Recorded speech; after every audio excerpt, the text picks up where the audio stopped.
After DES placement, DAPT is used for a minimum of 12 months. The duration of DAPT for patients with a BMS is a minimum of 1 month after PCI. With the newer generation stents, 3 to 6 months of DAPT is enough to prevent stent thrombosis. Aspirin must continue forever.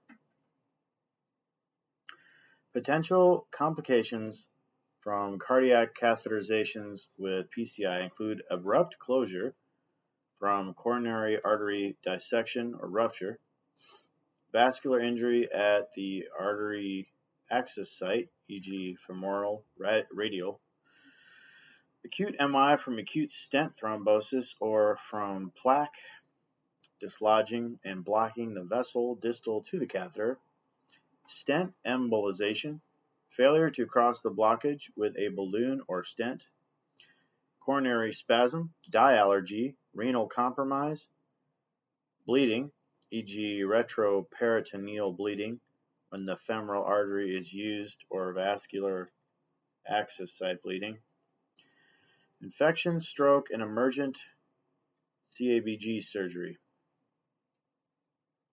The risk for dysrhythmias during and after the procedure is always present, so patients should be on a cardiac monitor afterwards. More PCIs are done in the United States than CABGs.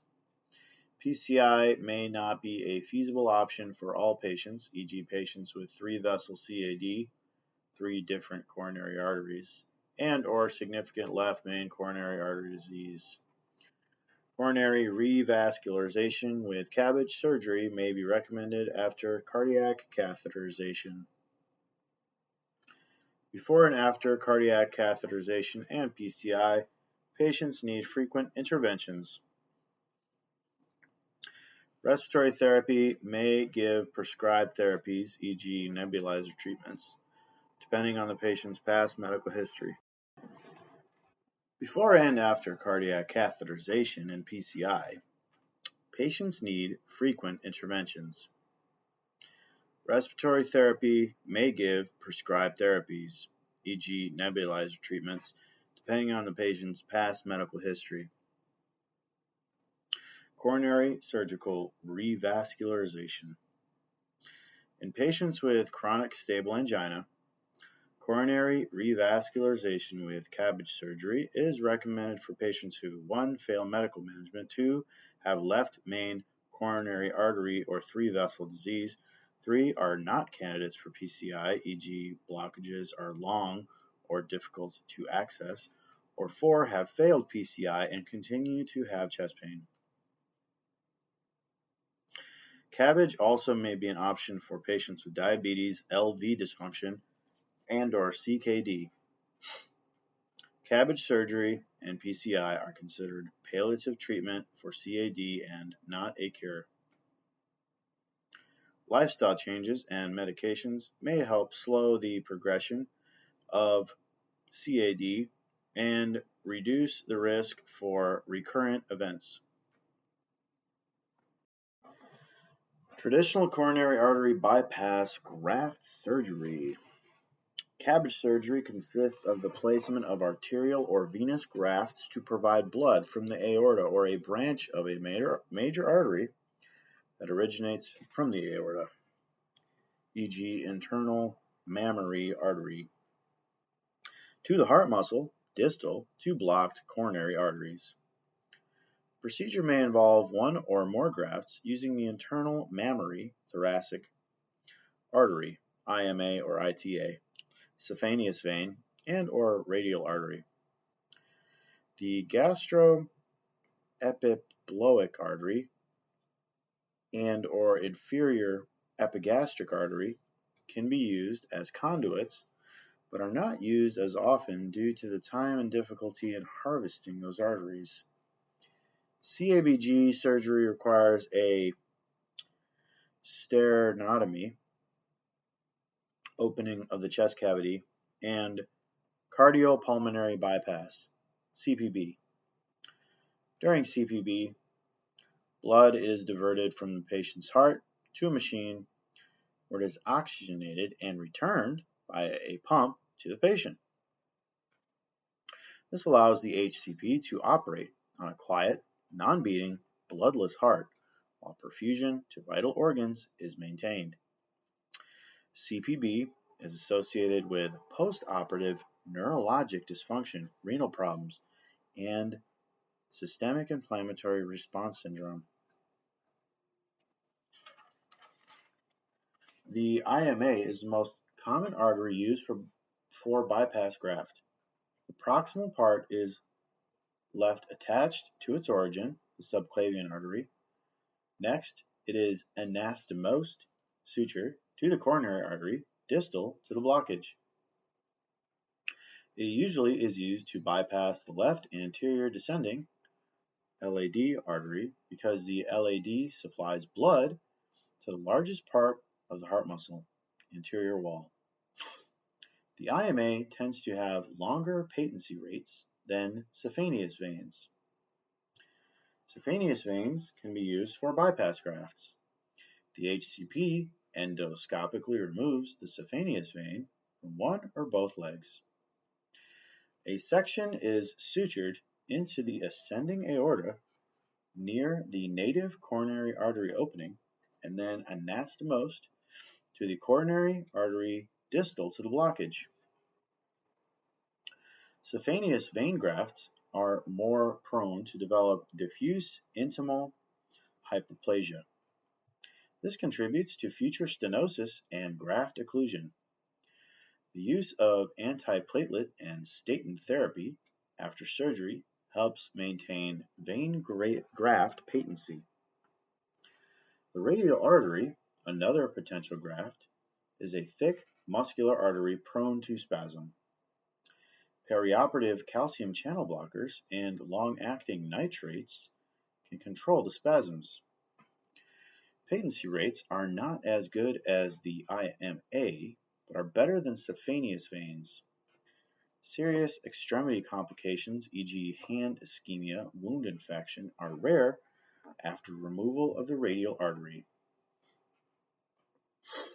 Paresthesia and impaired sensation are common side effects after radial artery harvest. Women have higher peri-procedural mortality and morbidity rates than men. This has been attributed to the late treatment of CAD in women because women first present with CAD at an older age and have more comorbidities at the time of surgery.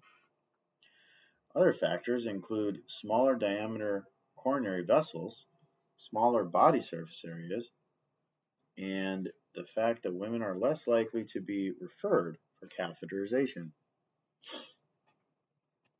Minimally invasive direct coronary artery bypass. MidCab offers patients with disease of the LAD or right coronary artery an approach to surgical treatment that does not involve a sternotomy and CPB. The technique requires several small incisions between the ribs or a mini thoracotomy. A thoracoscope or robotic assistance may be used to dissect the IMA from the chest wall, but usually it is done via direct visualization. A mechanical stabilizer immobilizes the operative site. The IMA is then sutured to the LAD or right coronary artery. Some patients undergo hybrid procedures in which they have a mid-cab for the LAD artery and undergo a PCI, the second or third artery later. Off-pump coronary artery bypass. The OPCAB procedure uses a median sternotomy to access all coronary vessels. OPCAB is performed on a beating heart, no CPB, using mechanical stabilizers. OPCAB is associated with less blood loss, less renal dysfunction, less postoperative atrial fibrillation, and fewer neurologic complications. Worldwide, less than 30% of CABG procedures are OPCAB procedures. Totally endoscopic coronary artery bypass. TCAB uses a robotic technology to perform CABG surgery. Several instrument ports in the chest are required.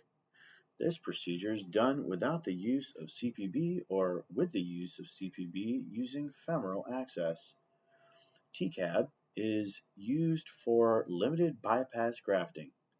The benefits include smaller incisions, decreased blood loss, less pain, and shorter recovery time.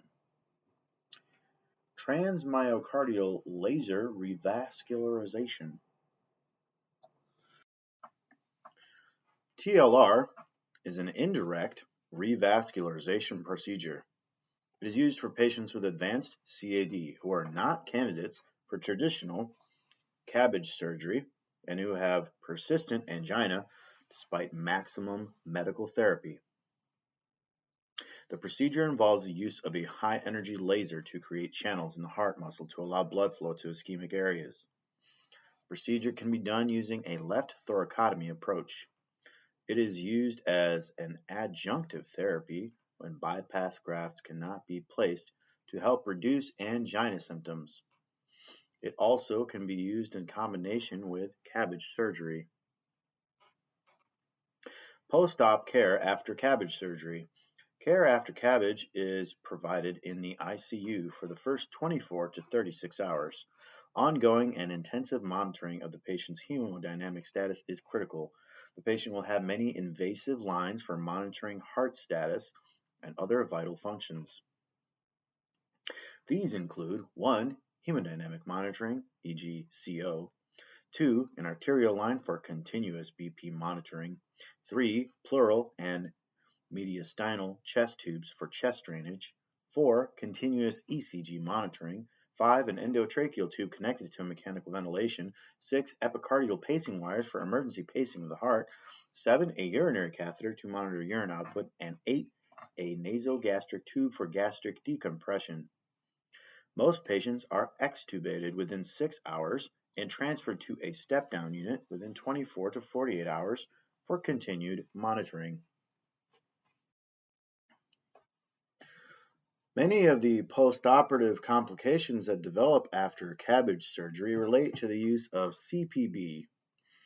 Major complications of CPB are systemic inflammation, bleeding and anemia from damage to red blood cells and platelets, fluid and electrolyte imbalances, infections, and hypothermia. Because blood is cooled as it passes through the CPB machine. Focus your care on assessing the patient for bleeding, e.g. chest tube drainage, incision sites, monitoring hemodynamics, checking fluid status, replacing blood and electrolytes as needed, and restoring temperature, e.g. warming blankets. Postoperative dysrhythmias, especially atrial dysrhythmias, e.g. atrial fibrillation, are common. The incidence of postoperative AF after CABG surgery is 20% to 40%. Beta blockers should be started or restarted as soon as possible after surgery, unless contraindicated. To reduce the incidence of AF. Discharge may be delayed in patients who develop AF in order to begin anticoagulation therapy, especially if using warfarin. Nursing care for the patient with a CABG includes wound care for the patient's surgical sites, e.g. leg, chest, arm. Chest incisions are often closed with skin adhesive and do not need dressings after 24 hours. Management of the chest wound is similar to that of other chest surgeries. Care of the leg incision is minimal since endoscopy is used to harvest the vein. Care of a radial artery harvest site includes monitoring sensory and motor function of the hand. The patient with radial artery harvest should take a calcium channel blocker and or a long-acting nitrate for around 3 months to reduce the incidence of arterial spasm at the arm or anastomosis site. Other nursing interventions include strategies to manage pain and prevent venous thromboembolism, e.g. early ambulation, sequential compression device, and respiratory complications, e.g., incentive spirometry, splinting during coughing, and deep breathing exercises. Patients may have some cognitive dysfunction. This includes impairment of memory, concentration, language comprehension, and social integration. Depression and anxiety are common. Patients may cry or become teary. Postoperative cognitive dysfunction, POCD, can manifest days to weeks to months after surgery, but usually improves within a few months after surgery. However, it may become a chronic disorder. In the older patient greater than age 80, elective CABG is generally well tolerated. Many patients have multiple preoperative comorbidities, so the incidence of postoperative complications, e.g., dysrhythmias, stroke, POCD, infection, is higher. Although the benefits of treatment may outweigh risks in this group, morbidity and mortality are higher than in young persons. Postoperative nursing care of the patient with a mid-CAB, op-CAB, or T-CAB procedure is similar to that for CABG surgery patients. The recovery time is shorter with these procedures. Patients often resume routine activities sooner than patients who have CABG surgery. Pain control is important regardless of the procedure. Patients generally report higher levels of pain with a thoracotomy incision than a sternotomy incision. Alternative therapies for refractory chronic stable angina. For patients with refractory angina, enhanced external counterpulsation (EECP) may be used. EECP consists of placing inflatable BP cuffs around the legs. The cuffs sequentially inflate during diastole and deflate during systole from the calves to the thighs. This action increases venous return and augments diastolic BP. This increases coronary perfusion, improves LV diastolic filling, and helps with collateral circulation. Patients get treatments 5 days a week for a total of 35 treatments. EECP is contraindicated in patients with decompensated HF, severe peripheral arterial disease, and severe aortic insufficiency. Acute coronary syndrome. When chest pain from ischemia is prolonged and not immediately reversible, ACS may develop.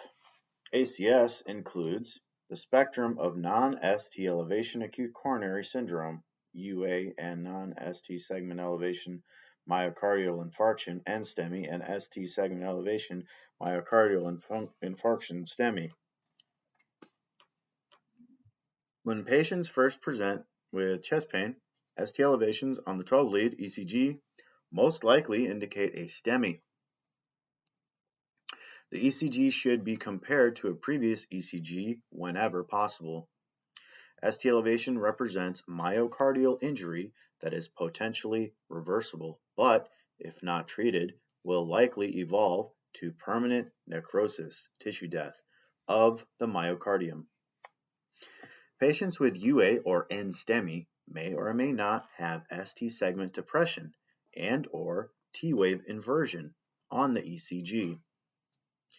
For patients with chest pain who do not have ST segment elevation or ST to T wave changes on the ECG, it is difficult to distinguish between UA and NSTEMI until we evaluate serum cardiac biomarkers. On the cellular level, the heart muscle becomes hypoxic within the first 10 seconds of a total coronary occlusion. Heart cells are deprived of O2 and glucose needed for aerobic metabolism and contractility. Anaerobic metabolism begins and lactic acid accumulates. In ischemic conditions, heart cells are viable for about 20 minutes. Irreversible heart damage starts after 20 minutes if there is no collateral circulation. With restoration of blood flow, reperfusion, aerobic metabolism resumes, contractility is restored, and cellular repair begins. ACS is caused by the decline of a once stable atherosclerotic plaque. The previously stable plaque ruptures, releasing the lipid core into the vessel. This causes platelet aggregation and thrombus formation. The vessel may be partially blocked by a thrombus manifesting as UA or N-STEMI, or totally blocked by a thrombus manifesting as STEMI. We are not sure what causes the plaque to suddenly become unstable. Systemic inflammation, described earlier, may play a role. Patients with suspected ACS need immediate hospitalization. Unstable angina. Unstable angina is chest pain that is new in onset, occurs at rest, or occurs with increasing frequency, duration, or less effort than the patient's chronic stable angina pattern. The pain usually lasts 10 minutes or more. The patient with chronic stable angina may develop UA, or UA may be the first clinical sign of CAD. Unlike chronic stable angina, UA is unpredictable and must be treated immediately. The patient with previously diagnosed chronic stable angina describes a significant change in the pattern of angina. It occurs with increasing frequency and is easily provoked by minimal exertion during sleep or even at rest. The patient without previously diagnosed angina describes chest pain that has progressed rapidly in the past few hours, days, or weeks, often ending in pain at rest. ECG changes that may be seen with UA include ST depression and or T wave inversion. These changes are referred to as ischemic changes. Myocardial infarction, ST elevation and non-ST elevation myocardial infarction. An MI occurs because of an abrupt stoppage of blood flow through a coronary artery with a thrombus caused by platelet aggregation. This causes irreversible myocardial cell death, necrosis, in the heart muscle beyond the blockage. Serum cardiac biomarkers are released into the blood. Most MIs occur in the setting of pre-existing CAD. A STEMI caused by an occlusive thrombus results in ST elevation in the ECG leads facing the area of infarction. ST segment elevation is significant if it is 1 millimeter or more above the isoelectric line in at least 2 contiguous neighboring leads, except in V2 and V3, where the ST elevation must be 2 millimeters or more. A STEMI is an emergency. To limit the infarct size, the artery must be opened within 90 minutes of presentation to restore blood and O2 to the heart muscle and limit the infarct size. This can be done either by PCI or with thrombolytic fibrinolytic therapy. PCI is the first-line treatment if available. It confirms which artery has the occlusive thrombus, so it can be opened with a balloon and stent. Thrombolytic therapy is done in hospitals that do not have a catheterization laboratory for PCI. If the patient does not seek treatment quickly, the STEMI will evolve. N-STEMI, caused by a non-occlusive thrombus, does not cause ST segment elevation on the 12-lead ECG. The ECG may or may not show ST depression and or T-wave inversion in the leads facing the area of infarction. N-STEMI patients usually undergo catheterization within 12 to 72 hours. Thrombolytic therapy is not indicated for N-STEMI. With either N-STEMI or STEMI, an echocardiogram may show hypokinesis, worsening myocardial contractility, or akinesis, absent myocardial contractility. In the necrotic areas. The degree of LV dysfunction depends on the area of the heart involved and size of the infarction. The acute MI process evolves over time, from hours to a few days. The earliest tissue to become ischemic is the subendocardium, the innermost layer of tissue in the heart muscle. If ischemia persists, it takes around 4 to 6 hours for the entire thickness of the heart muscle to necrose. If the thrombus is not completely blocking the artery, the time to complete necrosis may be as long as 12 hours. Most MIs affect the LV and are usually described based on the location of damage, e.g. anterior, inferior, lateral, septal, or posterior wall infarction. The location of the MI and ECG changes correlate with the involved coronary artery. For example, in most people, the right coronary artery supplies blood to the inferior and posterior LV walls. Blockage of the right coronary artery results in an inferior wall and/or posterior wall MI. Anterior wall infarctions result from blockages in the LAD artery. Blockages in the left circumflex artery usually cause lateral wall MIs. Damage can occur in more than one location, especially if more than one coronary artery is involved, e.g. anterolateral MI. Right ventricular MIs are much less common and treated differently from LV MIs. Suspect a right ventricular MI in patients who have a left inferior wall STEMI. The degree of collateral circulation influences the severity of the MI. Not everyone develops collateral circulation. A person with a long history of CAD may develop good collateral circulation to provide the area surrounding the infarction site with an adequate blood supply. This is one reason why a younger person may have a more serious first MI than an older person with the same degree of blockage. Women who have MIs are often undertreated with guideline-based recommendations, leading to worse outcomes and increased rates of readmission, reinfarction, and death in the first year after MI. Clinical manifestations of myocardial infarction. Pain. Severe chest pain, not relieved by rest, position change, or nitrate administration may mean the patient is having an MI. Persistent and unlike any other pain, it is usually described as a heavy, pressure, tight, burning, constricted, or crushing feeling. Common locations are the substernal or epigastric area. The pain may radiate to the neck, lower jaw, and arms, or to the back.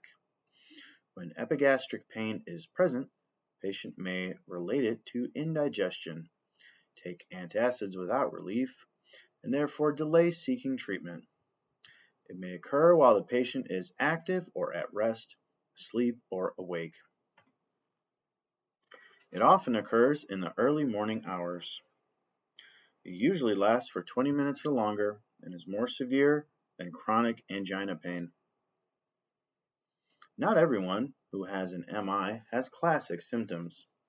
Some patients may not have pain but may have discomfort, weakness, nausea, indigestion, or shortness of breath. Some women may have atypical discomfort, shortness of breath, or fatigue. Patients with diabetes may have silent, asymptomatic MIs because of cardiac neuropathy or have atypical symptoms, e.g. shortness of breath. An older patient may have a change in mental status, e.g. confusion, shortness of breath, pulmonary edema, dizziness, or a dysrhythmia. Sympathetic nervous system stimulation. During the initial phase of MI, the ischemic heart cells release catecholamines, norepinephrine and epinephrine, that are normally found in these cells. This results in diaphoresis, increased HR and BP, and vasoconstriction of peripheral blood vessels. On physical examination, the patient's skin may be ashen, clammy, and cool to touch. Cardiovascular manifestations. In response to the release of catecholamines, BP and HR may be high initially. Later, the BP may drop because of decreased CO. If severe enough, this may result in decreased renal perfusion and urine output. Crackles, if present, may persist for several hours to several days, suggesting LV dysfunction. Jugular venous distension, JVD, hepatic engorgement, and peripheral edema may mean right ventricular dysfunction. Examination may reveal abnormally distant heart sounds. Other abnormal sounds suggesting LV dysfunction are S3 and S4. A loud, hollow systolic murmur may occur with a ventricular septal defect, papillary muscle rupture, or mitral valve dysfunction, mitral regurgitation. Nausea and vomiting. Patient may have nausea and vomiting. These symptoms can result from reflex stimulation of the vomiting center by the severe pain.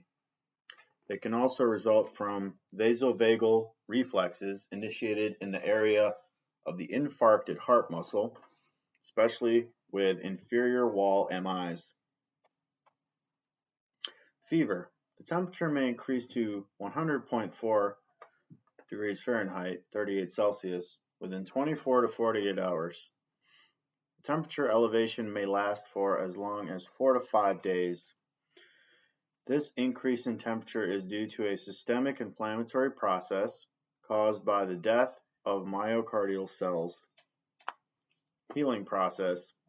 The body's response to cell death is the inflammatory process.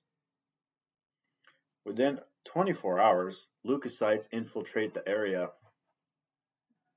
The dead heart cells release enzymes that are important diagnostic indicators of MI. See serum cardiac biomarkers later in this chapter. The proteolytic enzymes of the neutrophils and macrophages begin to remove necrotic tissue by the 4th day. During this time, the necrotic muscle wall is thin. Once infarction takes place, catecholamine-mediated lipolysis and glycogenolysis occur.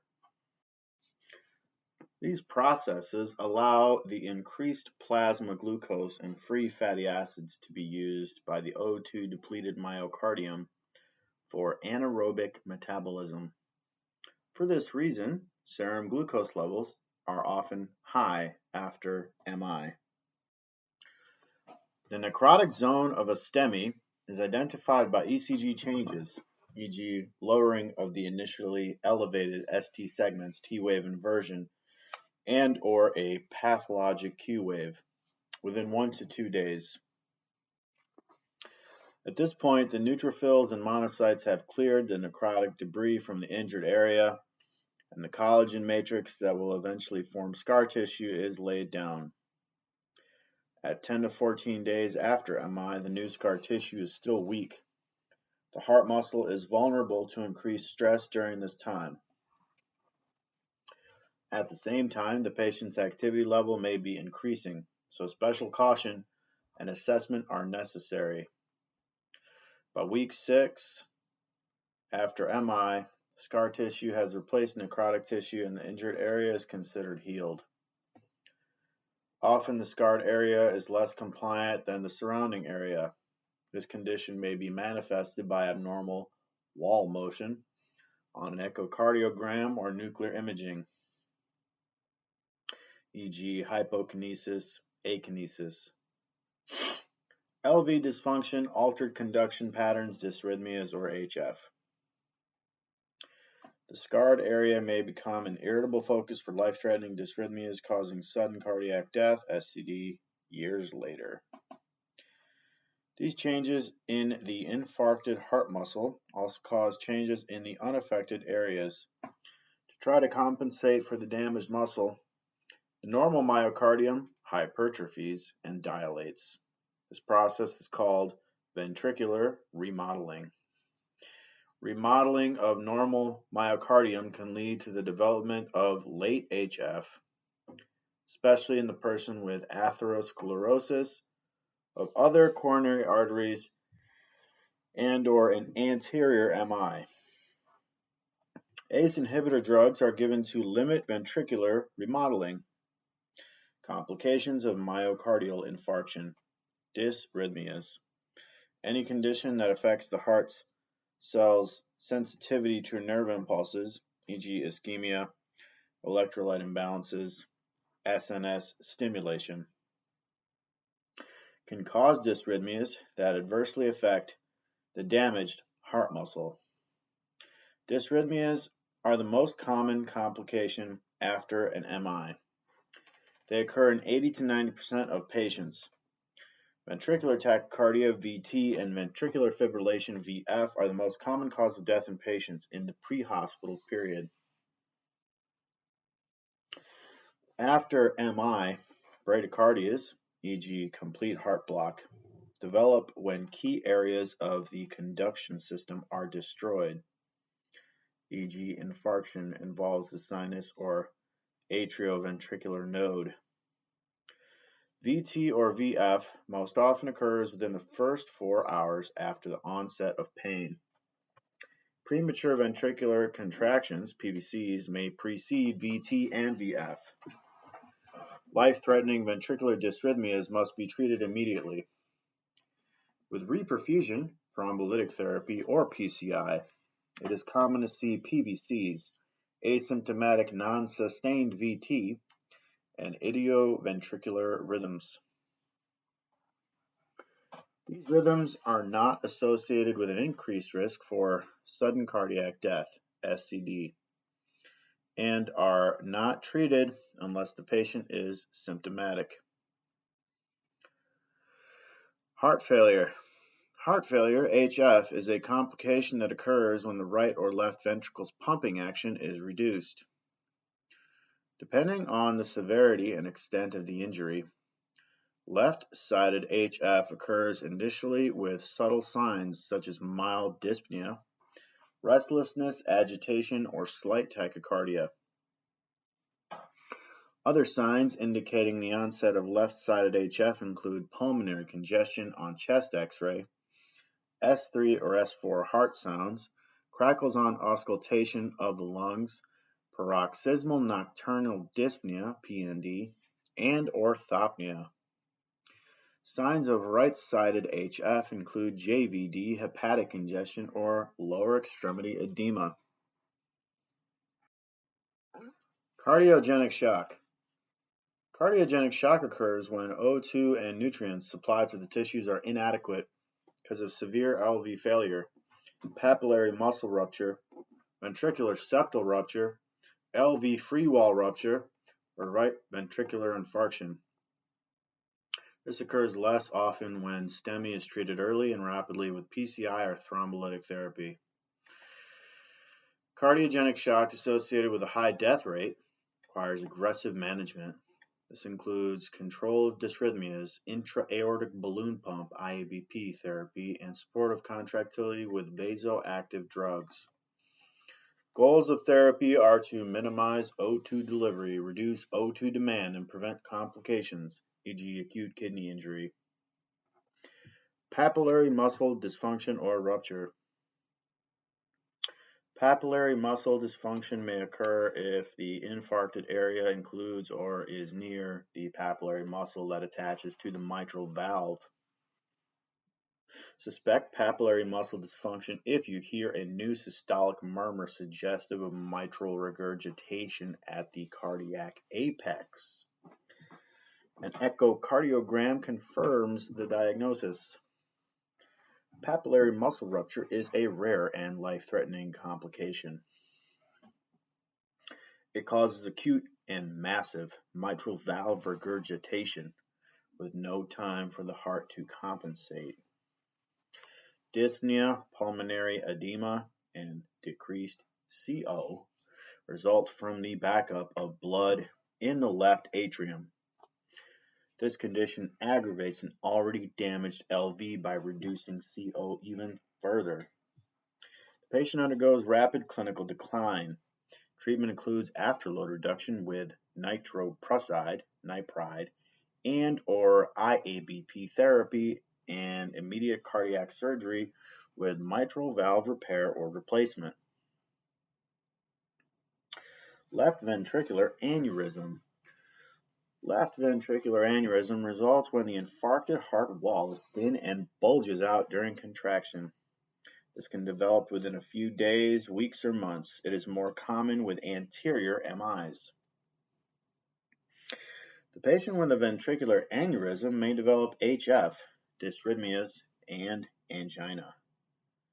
Besides ventricular rupture, which is usually fatal, ventricular aneurysms can hide thrombi that can lead to an embolic stroke. Anticoagulation therapy is recommended for these patients unless contraindicated. Ventricular septal wall rupture and left ventricular free wall rupture. A new loud systolic murmur heard in patients with acute MI may signal ventricular septal wall rupture. Depending on the size of the defect and the degree of right and LV dysfunction, HF and cardiogenic shock may occur. The patient must undergo emergency repair, either surgically or percutaneously. The defect can quickly expand and lead to hemodynamic compromise. LV free wall rupture is an emergent clinical situation. Rapid hemodynamic compromise and death ensues if not treated immediately. Although this is a rare complication, death rates are high. Free wall rupture is seen more often in patients after their first MI, patients with anterior MIs, older adults, and women. Pericarditis. Acute pericarditis, an inflammation of the visceral and or parietal pericardium, may occur 2 or 3 days after an acute MI. Pericarditis is characterized by mild to severe chest pain that increases with inspiration, coughing, and movement of the upper body. Sitting in a forward position often relieves the pain. The pain is usually different from pain associated with an MI. Assess the patient with suspected pericarditis for the presence of a friction rub over the pericardium. Sound is best heard with the diaphragm of the stethoscope at the mid to lower left sternal border. It may be persistent or intermittent. Fever may be present. The patient may have hypotension and or a narrow pulse pressure if it is accompanied by significant pericardial effusion or cardiac tamponade. Asymptomatic pericardial effusions are common after STEMI. Diagnosis of pericarditis can be made with the 12-lead ECG. Typical ECG changes include diffuse ST segment elevations in many leads. With STEMI, ST elevation occurs in the leads facing the infarcted wall. This reflects the inflammation of the pericardium. Treatment includes pain relief with high doses of aspirin, e.g. 650 milligrams every 4 to 6 hours. Non-steroidal anti-inflammatory drugs, NSAIDs, and corticosteroids are avoided in the first 4 weeks after MI because they can interfere with myocardial scar formation. Pericarditis is discussed in Chapter 36. Dressler syndrome. Dressler syndrome is pericarditis and fever that develop 1 to 8 weeks after MI. Although the cause is unclear, it may be an autoimmune reaction to the necrotic heart muscle. Patient has chest pain, fever, malaise, a pericardial friction rub, and arthralgia. A pericardial effusion may be present. Laboratory findings include a high white blood cell count and sedimentation rate. High-dose aspirin is the treatment of choice. Diagnostic studies, ACS. In addition to the patient's history of pain, risk factors, and health history, the primary diagnostic studies used to determine whether a person has UA or an MI, STEMI or NSTEMI, includes a 12-lead ECG and serum cardiac biomarkers. ECG findings. The ECG is one of the primary tools to diagnose UA or an MI. Whenever possible, it should be compared to a previous ECG. Changes in the QRS complex, ST segment, and T wave caused by injury, ischemia, and infarction can develop slowly or quickly with UA and MI. The pattern of ECG changes among the 12 leads provides information on the coronary artery involved in ACS. The ECG must be read carefully since changes can be absent or subtle at first. For this reason, serial 12-lead ECGs are done. For diagnostic and treatment purposes, it is important to distinguish between STEMI and NSTEMI/UA. STEMI patients usually have a complete coronary occlusion. ST elevation in the leads facing the infarcted wall is seen first on the 12-lead ECG. ST segment elevation is significant if it is 1 millimeter or more above the isoelectric line in at least 2 contiguous leads. Within a few hours to days, the ST segments begin to lower, with T wave inversion and pathologic Q waves developing in the same leads. The Q wave is the first negative deflection after a P wave. A pathologic Q wave is defined as a deep Q wave greater than or equal to 1/3 the height of the R wave in the same lead. The pathologic Q wave will remain on the ECG forever. T wave inversion may persist for months after a STEMI. With early reperfusion, Q waves may not develop. Patients with NSTEMI or UA usually have transient thrombosis or incomplete coronary occlusion. ECG changes with UA or an NSTEMI include ST depression and or T wave inversion in the leads facing the area of infarction. Both groups of patients may present with angina and have the same ECG changes. The only way to tell if the patient is experiencing an NSTEMI or UA is by drawing cardiac biomarkers. The biomarkers will be high in the NSTEMI patient but normal in the patient with UA. These patients do not develop pathologic Q waves on the ECG. Because MI is a dynamic process that evolves over time, serial ECGs are done to show the evolution of ischemia, injury, infarction, and resolution of the infarction. Serum cardiac biomarkers. Serum cardiac biomarkers are proteins released into the blood from necrotic heart muscle after an MI. These biomarkers are important in the diagnosis of MI. The onset, peak, and duration of levels of these biomarkers are shown in Figure 33.15. Cardiac-specific troponin has two subtypes: cardiac-specific troponin T, CTNT, and cardiac-specific troponin I, CTNI. These biomarkers are highly specific indicators of MI and have greater sensitivity and specificity for myocardial injury than creatinine kinase MB, CKMB. Serum levels of CTNI and CTNT increase 4 to 6 hours after the onset of MI, peak at 10 to 24 hours, and return to baseline over 10 to 14 days. Sets of serial cardiac biomarkers are drawn over 24 hours, e.g. every 6 hours times 3. The presence of biomarkers helps distinguish between UA, negative biomarkers, and NSTEMI, positive biomarkers. A newer, higher sensitivity troponin test is available that provides more rapid detection of cardiac necrosis at an earlier time than traditional troponin assays, allowing for a quicker diagnosis. CK levels begin to rise about 6 hours after NMI, peak at about 18 hours, and return to normal within 24 to 36 hours.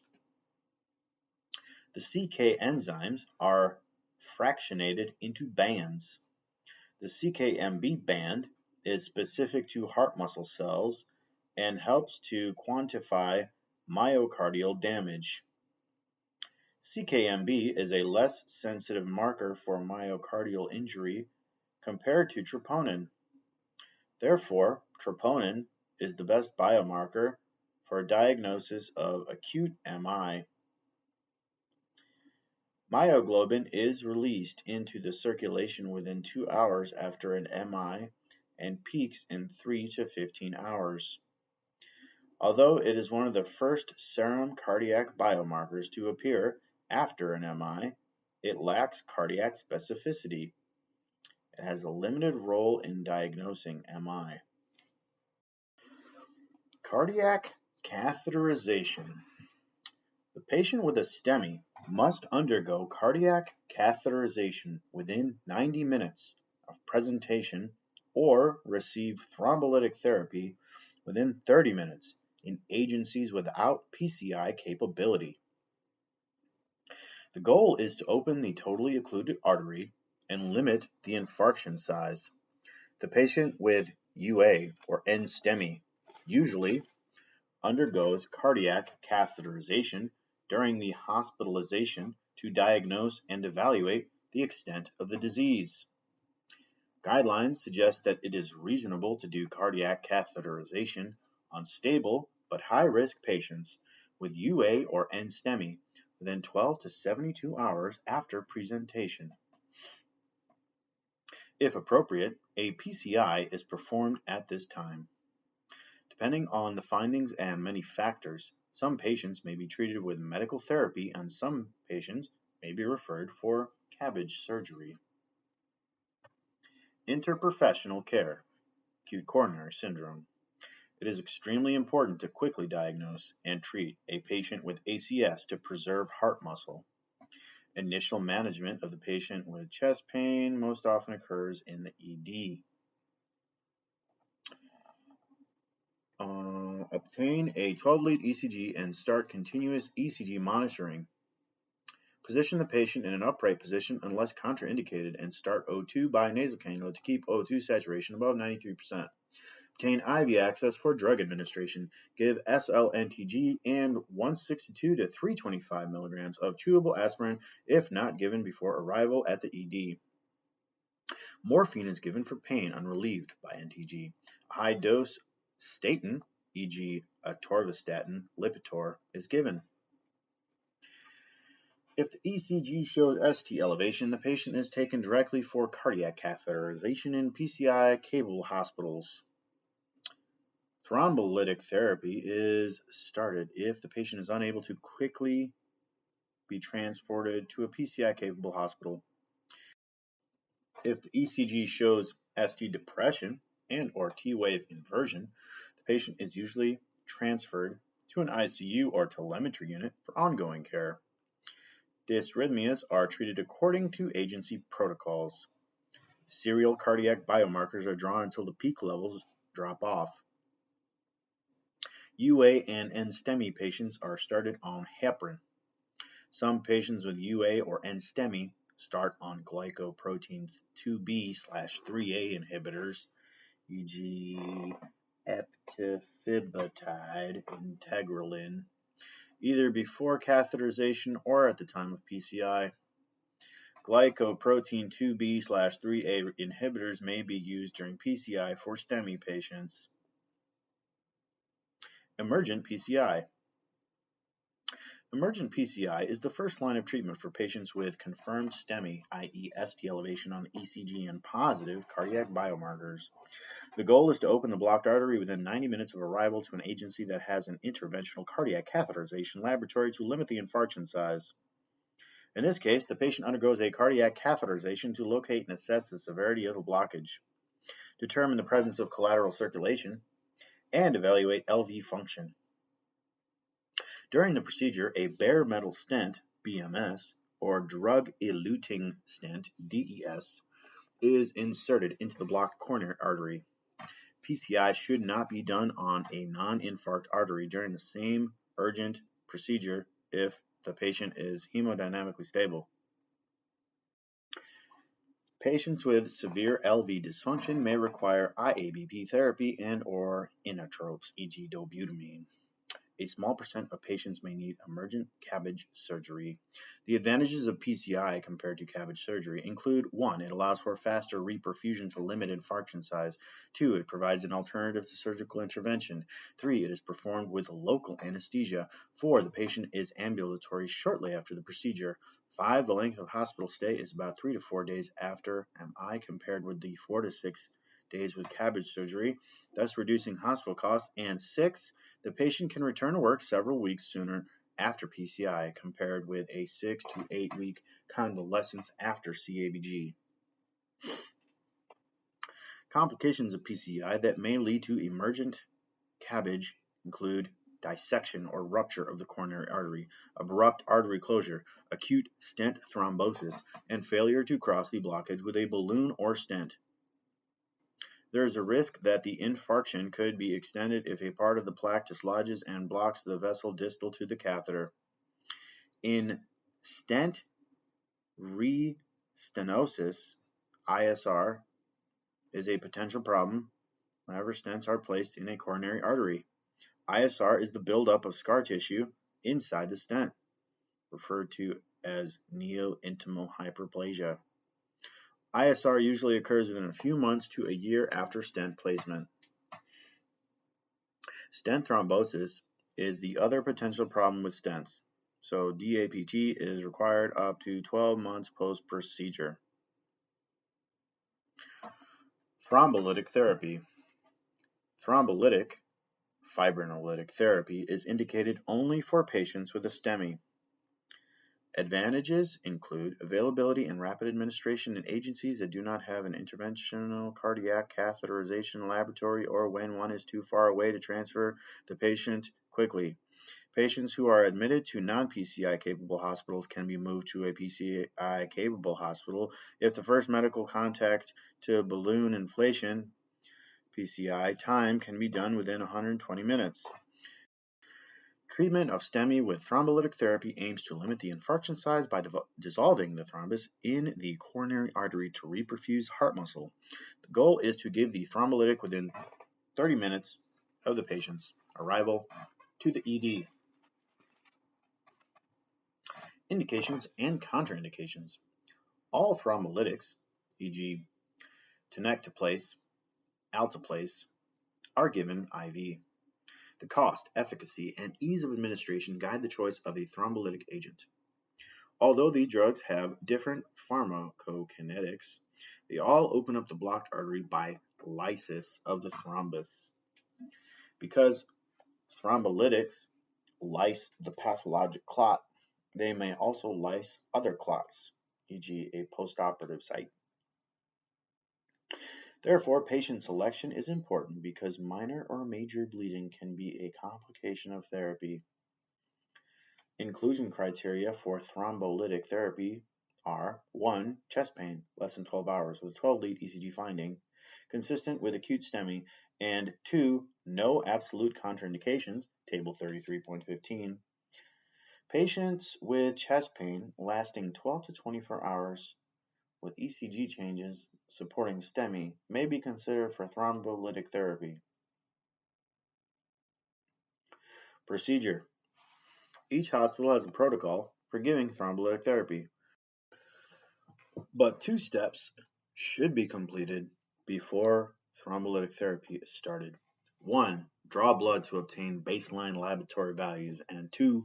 Start 2 or 3 lines for IV therapy. Perform all other invasive procedures before giving the thrombolytic agent to reduce the risk for bleeding. Depending on the drug selected, therapy is given in 1 IV bolus or over time, 30 to 90 minutes. Note the time at which therapy begins and monitor the patient during and after the thrombolytic. Assess heart rhythm, vital signs, and pulse oximetry. Assess the heart and lungs often to evaluate the patient's response to therapy. Regularly assess for changes in neurologic status that may indicate cerebral bleeding. When reperfusion occurs, e.g. a blocked coronary artery is opened and blood flow is restored to the heart muscle, several clinical signs can be seen. The most reliable sign is the return of the ST segment to baseline on the ECG. Other signs include resolution of chest pain and an early rapid rise of the serum cardiac biomarkers within 3 hours of therapy, peaking within 12 hours. These levels increase as the necrotic heart cells release proteins into the circulation after perfusion is restored to the area. The presence of reperfusion dysrhythmias, e.g. accelerated idioventricular rhythm, is a less reliable sign of reperfusion. These dysrhythmias are generally self-limiting and do not require aggressive treatment. A major concern with thrombolytic therapy is reocclusion of the artery. The site of the thrombus is unstable and formation of another clot or spasm of the artery may occur. Therefore, IV heparin therapy is started. If another clot develops, the patient will describe similar chest pain symptoms and ECG changes will return. Patients receiving thrombolytic therapy should be moved to an agency with PCI capabilities as soon as possible so PCI can be performed if thrombolytic therapy fails. The major complication with thrombolytic therapy is bleeding. Ongoing nursing assessment is essential. Minor bleeding, e.g. surface bleeding from IV sites or gingival bleeding, is expected and controlled by applying manual pressure followed by a pressure dressing or ice packs. Drug therapy. When a patient presents with suspected ACS, antiplatelet therapy, e.g. chewable aspirin for UA patients plus clopidogrel or ticagrelor for STEMI and NSTEMI patients, IV NTG and atorvastatin are drug treatments of choice. Since STEMI patients are taken directly to cardiac catheterization, systemic anticoagulation with either subcutaneous LMWH or IV UH is used only for UA and NSTEMI patients. Glycoprotein 2B/3A inhibitors may be given if PCA is anticipated. DAPT should continue for 1 year after an MI, whether the patient receives a stent or not. Aspirin should never be stopped. Oral beta blockers are given within the first 24 hours if there are no contraindications, e.g. HF, heart block, hypotension. Calcium channel blockers are used if the patient cannot tolerate beta blockers. These drugs must be used cautiously after MI because they can decrease contractility. ACE inhibitors are added after an MI if there are no contraindications. Nitrates may be used for persistent chest pain.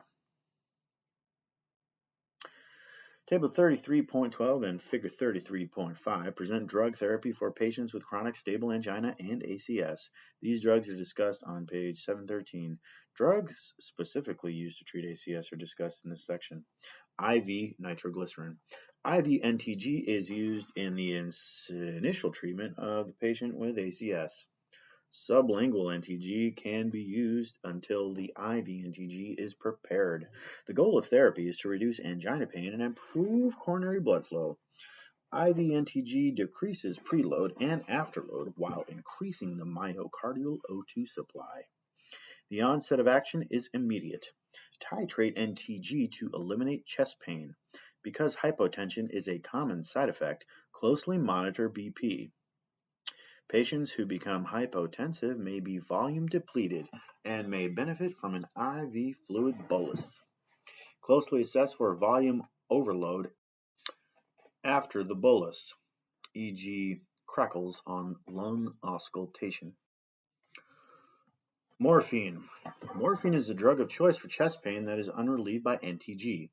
As a vasodilator, it decreases cardiac workload by lowering myocardial O2 consumption, reducing contractility, and decreasing BP and HR. In addition, morphine can help reduce anxiety and fear. In rare situations, morphine can depress respirations. Monitor patients for signs of bradypnea or hypotension, which are conditions to avoid in myocardial ischemia and infarction. Beta-adrenergic blockers. Beta blockers decrease myocardial O2 demand by reducing HR, BP, and contractility. The use of these drugs in patients who are not at risk for complications of MI, e.g. cardiogenic shock, bradycardia, hypotension, reduces the risk for reinfarction and the development of HF. Therapy continues indefinitely. Angiotensin-converting enzyme inhibitors and angiotensin receptor blockers. ACE inhibitors should be started within the first 24 hours if the BP is stable and there are no contraindications. They are continued indefinitely in patients recovering from STEMI or NSTEMI with HF or an EF of 40% or less. The use of ACE inhibitors can help prevent ventricular remodeling and prevent or slow the progression of HF. For patients who cannot tolerate ACE inhibitors, e.g. angioedema, cough, ARBs should be considered. Antidysrhythmic drugs. Dysrhythmias are the most common complications after an MI. In general, they are self-limiting and not treated aggressively unless they are life-threatening, e.g. sustained ventricular tachycardia. Lipid-lowering drugs. A lipid panel is done on all patients with ACS.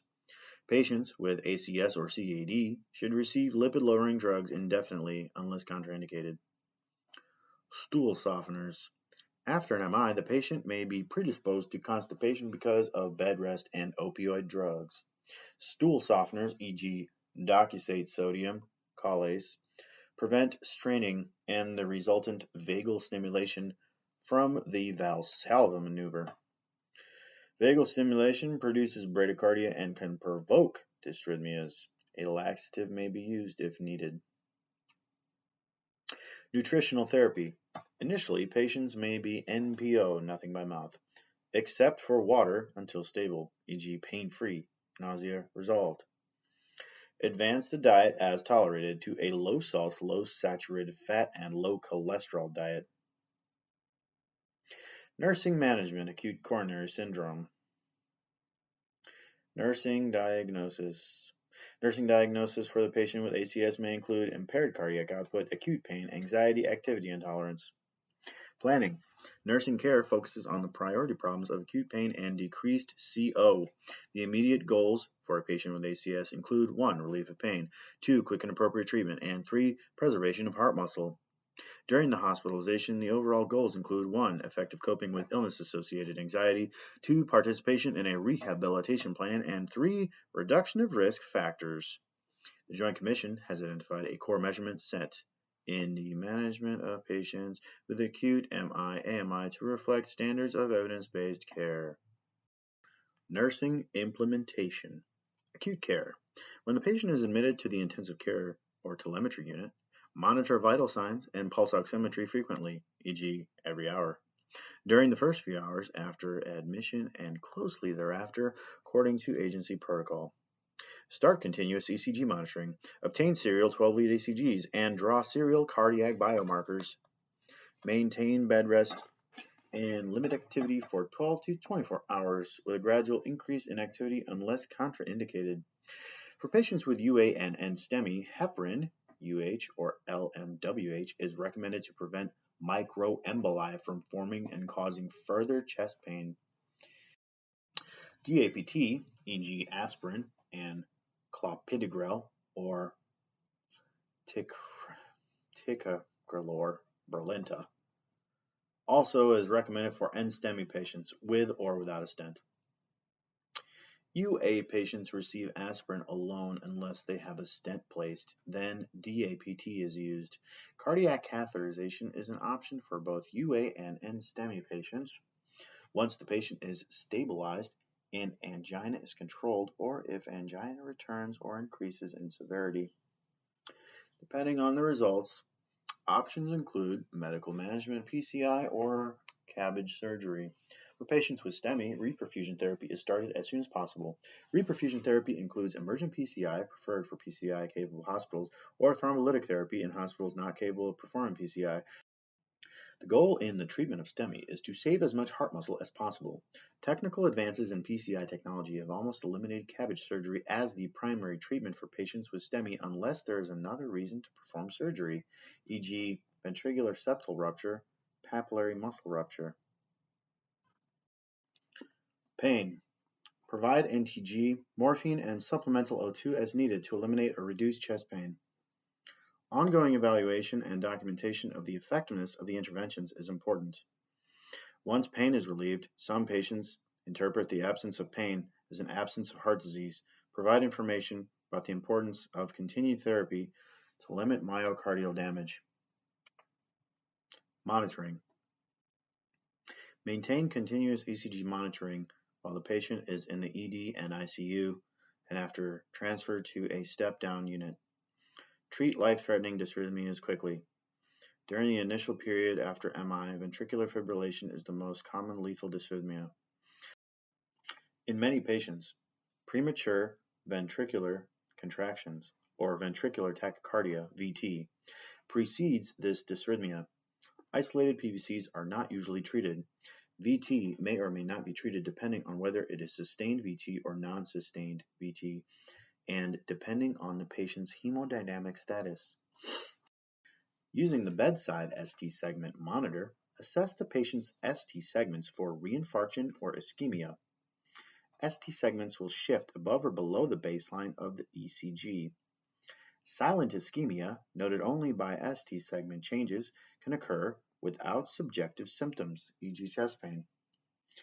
Notify the HCP if you see ST segment changes with or without clinical symptoms.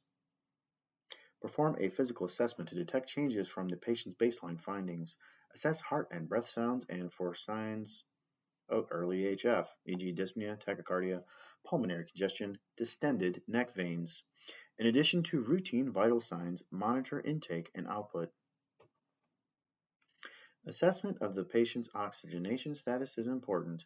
If a nasal cannula is used to deliver O2, check the nares for irritation or dryness, which can cause considerable discomfort. Rest and comfort. It is important to promote rest and comfort for the patient with any degree of heart damage. Bed rest may be ordered for the first few days after a large MI. A patient with an uncomplicated MI, e.g. angina resolved, no signs of complications, may rest in a chair within 8 to 12 hours after the event. Prolonged bed rest is not recommended. The use of the bathroom, a commode, or a bedpan is based on patient preference and hemodynamic status. When sleeping or resting, the body requires less work from the heart than it does when active. It is important to plan nursing and other interventions to ensure adequate rest periods free from interruptions. Comfort measures that can promote rest include a quiet environment, use of relaxation techniques, e.g. music therapy, guided imagery, and assurance that staff is nearby and responsive to the patient's needs. It is important that the patient understand the reasons why activity is limited. Gradually increase the patient's heart workload through more demanding physical tasks. Before discharge, it is important that the patient achieve an activity level adequate for home care. Cardiac rehabilitation should be discussed and encouraged as an outpatient. Anxiety. A degree of anxiety is present in all patients with ACS. Your role is to identify the source of anxiety and assist the patient in reducing it. If the patient is afraid of being alone, allow a caregiver to sit by quietly and check the patient frequently. If a source of anxiety is fear of the unknown, explore these concerns with the patient. For anxiety caused by lack of information, Provide teaching based on the patient's stated need and level of understanding. Answer the patient's questions with clear, simple explanations. It is important to start teaching at the patient's level rather than to present a prepackaged program. For example, patients generally are not ready to learn about the pathology of CAD. The earliest questions usually relate to how the disease affects perceived control and independence. Examples include: when will I leave the intensive care unit? When can I get out of bed? When will I be discharged? When can I return to work? How many changes will I have to make in my life? Will this happen again? Tell the patient that more complete teaching will begin once the patient is feeling stronger. Often the patient may not be able to ask the most serious concern of ACS patients: am I going to die? Even if a patient denies this concern, it is helpful for you to start a conversation by remarking that fear of dying is a common concern among most patients who have had ACS. This gives the patient permission to talk about an uncomfortable and fearful topic. Emotional and behavioral reactions. Patients' emotional and behavioral reactions vary, but often follow a predictable response pattern. Your role is to understand what the patient is currently experiencing and to support the use of constructive coping styles. Assess the support structure of the patient and caregiver. Determine how you can help maximize the support system. Often the patient is separated from the most significant support system at the time of hospitalization. Talk with the caregiver about the patient's progress. Allow the patient and caregiver to interact as necessary and support the caregivers who will provide the necessary assistance to the patient. Open visitation is helpful in decreasing anxiety and increasing support for the patient with ACS. It is important for you to help the patient identify additional support systems, e.g. spiritual care and mended hearts, that can assist during the hospital stay and/or after discharge. Patient teaching. Patient teaching is needed at every stage of the patient's hospitalization and recovery, e.g. ED, telemetry, unit, home. Give patients and caregivers the tools they need to make informed decisions about their health. For teaching to be meaningful, the patient must be aware of the need to learn. Careful assessment of the patient's health literacy and learning needs help you set realistic goals. The timing of the teaching is important. When patients and caregivers are in crisis, they may not be ready to learn new information.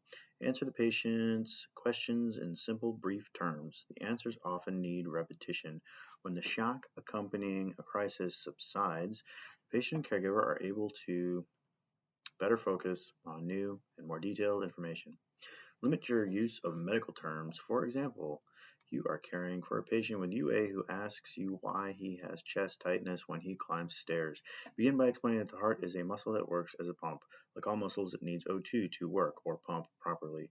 When blood vessels supplying the heart muscle with O2 are blocked by fat and cholesterol, less O2 is available to the muscle. As a result, the pump cannot work well. Tell the patient that the chest tightness, angina, is the heart's message that it is having trouble doing its work. Use a model of the heart to support what you are explaining. Anticipatory guidance involves preparing the patient and caregiver for what to expect during recovery and rehabilitation. By learning what to expect, the patient gains a sense of control. The idea of perceived control is operationalized as the process by which the patient makes decisions by cutting back. Cutting back is one way of reducing the psychologic and physiologic losses after ACS or any other life-changing event. For example, a middle-aged man who smokes 2 packs of cigarettes a day, is 20 pounds overweight, and gets no physical exercise may feel overwhelmed. He may decide that he can live with a weight reduction plan and will get more exercise, although perhaps not daily, but that it is not possible for him to quit smoking. He believes that because he is changing 2 of his 3 risk factors, he will be healthier. Ideally, the tobacco risk factor should be a priority for this patient. If the information about risks and effects of tobacco use is not accepted, you must respect the patient's choices. In addition to teaching the patient and caregiver what they wish to know, several types of information are essential in achieving optimal health. Physical activity. Physical activity, an integral part of rehabilitation, is necessary for optimal physiologic functioning and psychological well-being. It has a direct positive effect on maximal O2 uptake, increasing CO, decreasing blood lipids, decreasing BP, increasing blood flow through the coronary arteries, increasing muscle mass and flexibility, improving the psychologic state, and assisting in weight loss and control. Regular schedule of physical activity, even after many years of sedentary living, is beneficial. One method of identifying levels of physical activity is by using metabolic equivalent (MET) units. 1 MET is the amount of O2 needed by the body at rest. 3.5 milliliters of O2 per kilogram per minute, or 1.4 calories per kilogram of body weight per minute.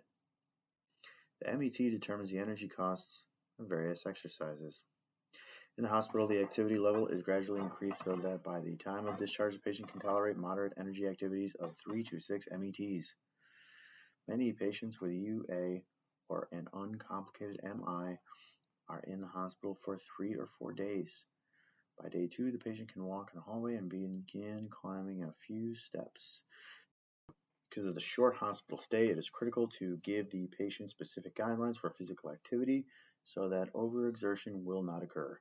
Tell the patient to always listen to what your body is saying, the most important aspect of recovery. Teach patients that 30 to 60 minutes of moderate intensity aerobic activity, e.g. brisk walking, at least 5 days a week is recommended by the AHA. For patients who have never been hospitalized for a coronary event, e.g. PCI, UA, and STEMI, they must work up to 30 minutes of exercise per day. An exercise stress test may be ordered after hospitalization to assess for chest pain with activity and help guide physical activity. The patient who has been physically inactive and just starting an exercise program should do so under supervision whenever possible. Cardiac rehabilitation, either in a group setting or home-based setting, is recommended. Teach patients to check their HR. Some patients may use technology, e.g. cell phone applications, fitness trackers, to check their HR. Patients should know the limits within which to exercise. Tell the patient that the heart rate should return to the resting heart rate within a few minutes of stopping the exercise. Tell the patient to stop exercising and rest if chest pain or shortness of breath occurs. The key factor is the patient's response to physical activity in terms of symptoms rather than absolute HR, especially since many patients are taking beta blockers and may not be able to reach a target HR. This point cannot be overstressed. Basic physical activity guidelines for patients after ACS follows the FIT formula. The basic categories of physical activity are isometric, static, and isotonic dynamic. Most daily activities are a mixture of the two. Isometric activities involve the development of tension during muscular contraction but produce little or no change in muscle length or joint movement. Lifting, carrying, and pushing heavy objects are isometric activities. These activities are associated with the Valsalva maneuver and may cause a vasovagal response. Because the HR and BP change rapidly during isometric work, isometric exercises should be limited. Isotonic activities involve changes in muscle length and joint movement with rhythmic contractions at relatively low muscular tension. Walking, jogging, swimming, bicycling, and jumping rope are examples of activities that are mostly isotonic. Isotonic exercise can put a safe, steady load on the heart and lungs and improve the circulation to other organs. Women who have an MI often have poor adherence to a regular physical activity program. Women often are the caregivers for everyone else and do not take good care of themselves. They may prioritize a physical activity program as less important than caring for others. Often women describe continued fatigue. Another factor linked to poor adherence to a physical activity program after MI is depression. Depression is common among patients with CAD, especially in women. Routinely screen for depression in patients with CAD/ACS and recommend referral for treatment as appropriate. Cardiac rehabilitation. Cardiac rehabilitation is the restoration of a person to an optimal state of function in 6 areas. 1. Physiologic, 2. Psychologic, 3. Mental, 4. Spiritual, 5. Economic, and 6. Vocational. Discuss participation in outpatient cardiac rehab program with patients who have had UA, an MI, a PCI, or CABG surgery. These programs are helpful, but not all patients choose or are able to take part in them due to cost, location, and travel limitations. Home-based cardiac rehabilitation programs can provide an alternative. Physical activity guidelines are developed for the patient and staff to maintain ongoing contact, e.g. telehealth, exercise logs, internet. Maintaining contact with the patient is a key to the success of these programs. Many patients recover physically from ACS or CABG surgery, but do not attain psychological well-being. All patients should be referred to an outpatient or home-based cardiac rehab program because exercise-based cardiac rehab is a Class 1 recommendation from the ACC/AHA for any patient with HF who had a cardiac event. Despite the proven beneficial effects of cardiac rehab, it is often not recommended and participation is less than optimal. In considering rehab, the patient must recognize that CAD is a chronic disease. It is not curable. Therefore, basic changes in lifestyle must be made to promote recovery and future health. Tell patients that recovery takes time and resuming physical activity after ACS or heart surgery is slow and gradual. However, with appropriate and adequate supportive care, recovery is more likely. Resuming sexual activity, it is important to include sexual counseling for heart patients and their partners. This often neglected area of discussion may be difficult for both patient and HCP to approach. However, the patient's concern about resumption of sexual activity after hospitalization for ACS often produces more stress than the physiologic act. Most patients change their sexual behavior because they are concerned about sexual inadequacy, death during intercourse, and impotence. A concerned and knowledgeable HCP can clarify any misconceptions with specific counseling. Before providing guidelines on resumption of sexual activity, it is important to know the patient's physiologic status.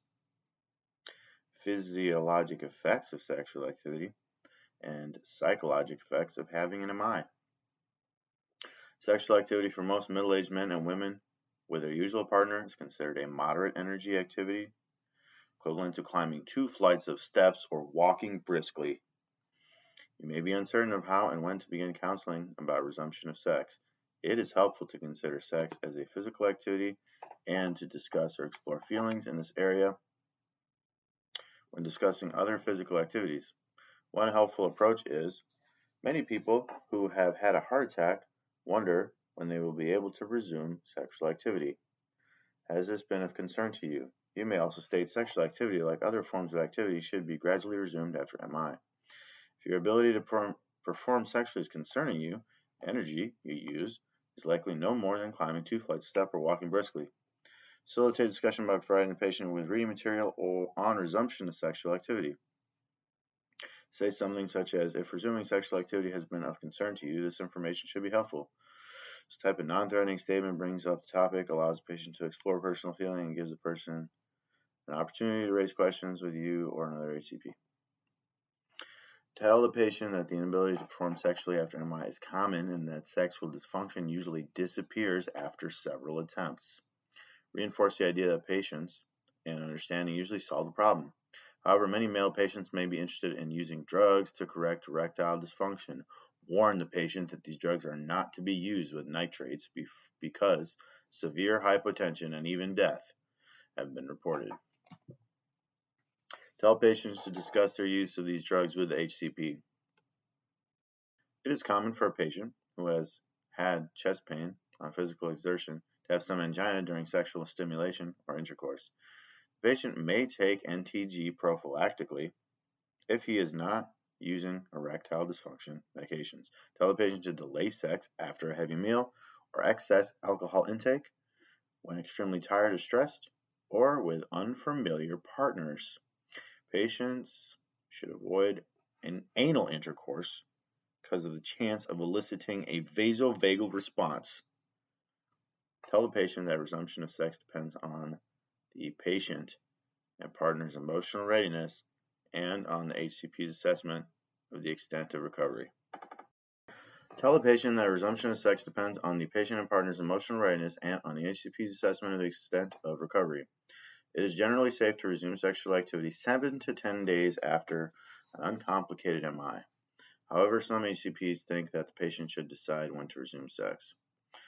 Others think patients must be asymptomatic during moderate energy activities before resuming sexual activity. Evaluation. The expected outcomes are that the patient with ACS will maintain stable signs of adequate cardiac output, have relief of pain and or shortness of breath, report decreased anxiety and increased sense of self-control, achieve a realistic program of activity that balances physical activity with energy-conserving activities. Describe the disease process, measures to reduce risk factors, and rehab activities necessary to maintain the therapeutic regimen. Sudden cardiac death. Sudden cardiac death is a sudden, unexpected death resulting from a variety of cardiac issues. Around 350,000 adults experience SCD yearly. Etiology and pathophysiology. SCD is defined as sudden, unexpected death occurring within 1 hour of symptom onset. In SCD, a sudden disruption in heart function from a life-threatening dysrhythmia produces an abrupt loss of CO and cerebral blood flow. The affected person may or may not have a known history of heart disease. CAD is the main cause of SCD in the United States, especially in adults over 35 years of age. Black women have a higher incidence of SCD as the first manifestation of CAD than white women.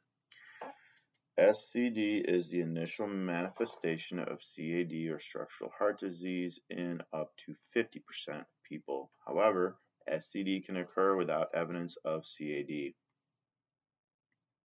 Acute ventricular dysrhythmias, e.g. ventricular tachycardia, ventricular fibrillation, cause most cases of SCD with the use of implantable cardioverter defibrillators, ICDs. The incidence of SCD from VT and VF is declining. These dysrhythmias may or may not be associated with an acute MI. Many SCD survivors have a history of prior old MI. Besides patients with CAD, patients with LV dysfunction and structural heart disease are at risk for SCD. Structural heart disease includes LV hypertrophy, myocarditis, and hypertrophic cardiomyopathy. Hypertrophic cardiomyopathy is a risk factor for SCD, especially in young athletic people.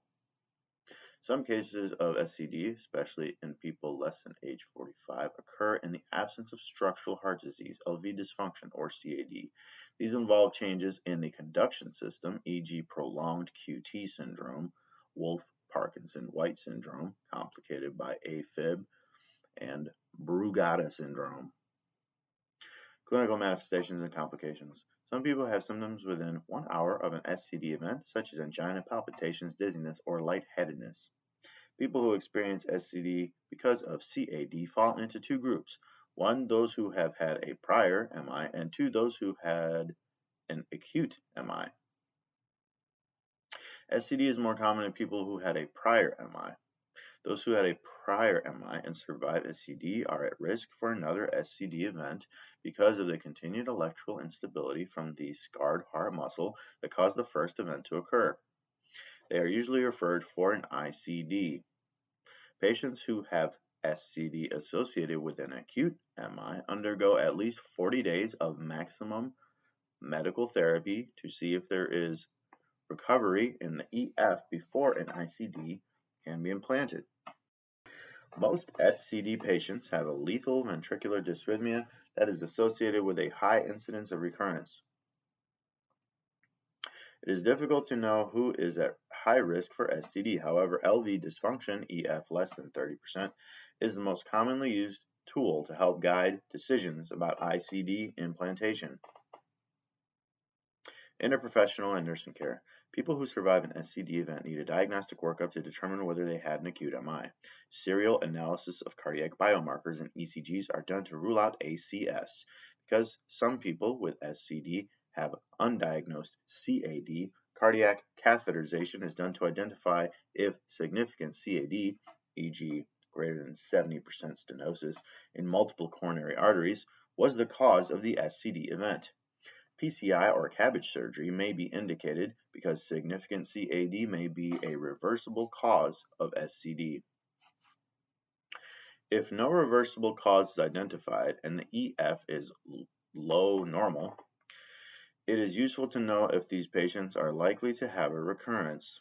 Assessment of dysrhythmias in these patients may include obtaining an electrophysiology study, EPS. EPS is done under fluoroscopy. Pacing electrodes are placed in various intracardiac areas and stimuli are selectively used in an attempt to reproduce life-threatening dysrhythmias. For patients with syncope with a suspected cause of ventricular dysrhythmias, an outpatient wearable monitor, e.g. Holter monitor, can be used for up to 48 hours, or a mobile cardiac output telemetry, MCOT, e.g. CardioNet, may be worn up to 30 days. An implantable cardiac monitor, e.g. LINC, may be implanted and left in place up to 3 years. The most common approach to preventing a recurrence of SCD is the use of an ICD. It has been shown that an ICD improves survival. Drug therapy with amiodarone may be used with an ICD to decrease episodes of ventricular dysrhythmias if the patient is receiving multiple ICD shocks from the dysrhythmias. Some patients at risk for SCD, e.g. during the time when a patient with an MI and low EF must wait at least 40 days on maximum medical therapy to see if there is improvement in LV function, are recommended to use a wearable cardioverter defibrillator, e.g. LifeVest, as a bridge to ICD or heart transplantation. The wearable cardioverter defibrillator is a personal external defibrillator that has two main parts, a garment and a monitor. The garment is worn under clothing and has electrodes that continuously record the patient's ECG. The monitor is worn around the waist or from a shoulder strap. If the patient has ventricular tachycardia or ventricular fibrillation, the device sounds an alarm to confirm that the patient is unresponsive. If the patient is conscious, the patient can press two buttons to stop the shock. If the patient does not respond, the device warns bystanders that a shock is about to be delivered. If the dysrhythmia continues and the patient still does not respond, a treatment shock is delivered through the electrodes. Teaching people about the care of SCD victims and the actions to take can save lives. Rapid CPR and defibrillation with an AED, combined with early advanced cardiac life support, has improved long-term survival rates for a witnessed arrest due to ventricular dysrhythmias. When caring for these patients, be alert to the patient's psychosocial adaptation to this sudden brush with death. Many patients develop a time bomb mentality. They fear the recurrence of cardiac arrest and may become anxious, angry, and depressed. Their caregivers are likely to have the same feelings. Patients and caregivers may need to deal with other issues such as driving restrictions, role reversal, and change in occupation. The grief response varies among patients and caregivers. Be attuned to the specific needs of the patient and caregiver. Teach them accordingly while providing emotional support.